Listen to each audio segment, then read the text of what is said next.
ધરમ Kordiya, assistant engineer civil. Sir, કચેરી ખાતે control room શરૂ કરવામાં આવ્યો છે, શું કહેશો?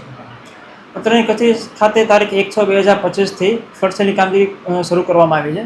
તેમાં હાલ અત્રેની કચેરી ખાતે રાજકોટ, મોરબી, જામનગર, સુરેન્દ્રનગર, દેવભૂમિ, દ્વારકા જેવા જિલ્લાઓમાં આવેલ ટોટલ 83 જેટલી મેજર એન્ડ માઇનર સ્કીમનો સમાવેશ થાય છે અને તેમાં કેટલું પાણી આવે છે, કેટલું પાણી જાય છે તેનો ડેટા અત્રે કલેક્ટ કરવામાં આવે છે.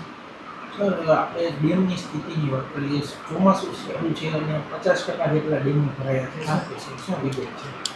રાજકોટ જિલ્લામાં ટોટલ 27 જેટલી મેજર એન્ડ માઇનર સ્કીમનો સમાવેશ થાય છે. અત્રેની કચેરી હેઠળ આ 27 જેટલી સ્કીમોમાંથી હું વાત કરું, આજી 1, 2, 3, ન્યારી 1, 2 તેમજ ભાદર 1, 2 ડેમોમાં અનુક્રમે આજી 1 ડેમ 70% જેટલો ભરાવા પામેલ છે. આજી 2 અને આજી 3 ડેમના એક દરવાજા હાલ ખુલ્લા છે. ન્યારી 1 ડેમ આશરે 58% જેટલો ભરવા પામેલ છે. ન્યારી 2 ડેમના પણ 2 દરવાજા હાલ ખુલ્લા છે. ભાદર 1 ડેમ આશરે 43% જેટલો ભરાવા પામેલ છે. તેમજ ભાદર 2 ડેમનો એક ગેટ અત્યારે હાલ ઓપન છે. અને સર, મોરલી કે તે ડેમમાં પાણી પણ ઓછું આવક છે, શું કહેશો? બીજા કયા પાણી ડેમમાં છે તેમાં આવક ઓછી થઈ? પાણીની ઓછી આવકમાં રાજકોટ જિલ્લામાં ગોંડલી અને વાછપરી આ 2 ડેમો એવા છે કે જેમાં ઓછી પાણીની આવક થવા પામેલ છે. ગોંડલી ડેમ ફક્ત 6% અને વાછપરી ફક્ત 20% જેટલો ભરવા પામેલ છે.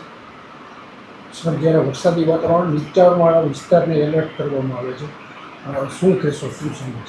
એલર્ટની દ્રષ્ટિએ કોઈ પણ સ્કીમ હોય, મેજર સ્કીમ હોય કે માઇનર સ્કીમ હોય, કોઈ પણ ડેમ છે જે 70% જેટલો ભરવા પામે એટલે નીચાણવાળા વિસ્તારોમાં તેમજ અન્ય લાગુ પડતી જગ્યાએ અમે એલર્ટ જાહેર કરી દઈએ છીએ. તેમજ 70% તેમજ 80% ભરાય ત્યારે પણ એલર્ટ આપીએ છીએ. 90%, 100% ત્યારબાદ ઓવરફ્લો થવા પામે છે.